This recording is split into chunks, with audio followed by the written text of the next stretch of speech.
ভরা মৌসুম, ভরা মৌসুম, এক একজনরে এক এক দিক দিয়া দিছেন।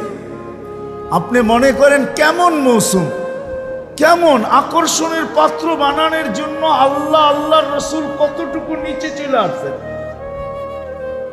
কতটুকু নিচে। যদি আপনি ভাবেন তাহলে বুঝবেন। আল্লাহ রসুল বলছে যে কাউকে পেট ভরা রোজার দিন খাওয়াবে তাকে আল্লাহ জান্নাত লেখা দিবে, জাহান্নাম থেকে মুক্তি দিবে, গুনাহ মাফ করবে। তো সাহাবা আয়েশা বলছে ইয়া রাসূলুল্লাহ, পেট ভরা আমরাই তো খাইতে পাই না, কারে খাওয়াবো? আমরাই তো খাইতে পাই না, কাকে কোত্থেকে খাওয়াবো? তা আল্লাহ রসুল বলছে আচ্ছা তাইলে যদি তুমি এক গ্লাস দুধ খাওয়াও। বলছে এটাও তো সবসময় হয়ে ওঠে না, তাইলে একটা খেজুর, এটাও তো হয়ে ওঠে না। তো নামতে নামতে নামতে নামতে সুরবাতু মা আসছেন, সুরবাতু মা, এক গোট পানি যে রোজাদারকে পান করাবে, এক গোট পানি পান করাবে, এক গোট পানি। এটা কিন্তু বাবার বিষয়। আমার বলা দ্বারা শোনা দ্বারা যতটুকু আপনার ভিতরে দেখাপাত না করবে, আপনি অ্যানালাইসিস করলে ভাবলে আর চেয়ে বেশি বুঝবেন। এক গুট পানি, এক গুট পানি।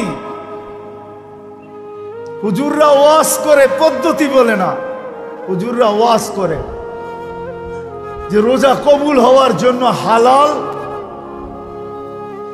ইফতার কি শর্ত, ঠিক না? হ্যাঁ, হায় হায়, এই উম্মতকে কত সহজ পদ্ধতি দিছিল আল্লাহ, কত সহজ পদ্ধতি।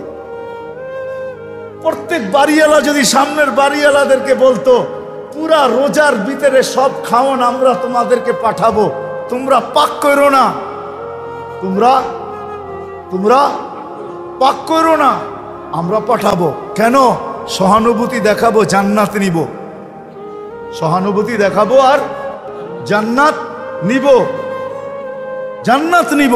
আর সে যদি বলতো যে আমিও তোমারটা পাক করে পাঠাবো, তুমিও তোমার জন্য পাকায়ও না, আমার জন্য পাকাও, পাকাও তোমার জন্য পাকায়ও না, তাহলে দুজনের খানা হালালও হইতো, আবার দুজনের জান্নাতও লেখা হইতো, দুজনের খানা হালাল হয়ে যেত। হাদিয়া হালাল, হাদিয়া, হাদিয়া, হাদিয়া। আল্লাহর রসুলের জন্য সদকা হারাম, সদকা হারাম না? হ্যাঁ, কিন্তু আল্লাহর রসুল যখন ঘরে ঢুকছেন, ফুফুর ঘরে না কার ঘরে ঢুকছেন, যখন গোশত দেখছেন উপরে, ঠিক না? বলছে এই গোশত এত সুন্দর গ্রান পাকাইছো তো খুব মজা করে মনে হয়, গ্রানই কইতেছে ইয়া রাসূলুল্লাহ সাদাকা, কয় লাকি সাদাকাতুন ওয়ালা না হাদিয়াতুন, তোর লাগা সদকা, আমার জন্য হাদিয়া, খাওয়া না, তুই খাওয়াইলে হাদিয়া হয়ে যাবে, তাইলে প্রত্যেকের রিজিক হালাল হতো। আমার সমাজকে যদি বুঝাইতে পারতাম, তাইলে এই প্রশ্ন আমার সমাজের থেকে উঠা যেত। আমরা ফতুয়া তো দেই, মাসলা তো বলি, পদ্ধতি বলি না। আমার সমাজের প্রত্যেক ফ্যামিলি যদি আরেক ফ্যামিলিকে বলতো বোন তোর পুরা রমজানের 30 দিনের ইফতার 2 টাইম 3 টাইমের খাওয়া আমার ঘর থেকে আসবে, সে যদি বলবে আমার ঘর থেকে তোরটা আসবে, আমার ঘর থেকে তোরটা, আমি জান্নাত নিতে চাই, তোকে হাদিয়া দিতে চাই, তাইলে এই হাদিয়ার লেনদেন যদি হইতো আর জান্নাতের আশায় হইতো, তো দুজনেরটা হালাল হইতো। কি কি কি?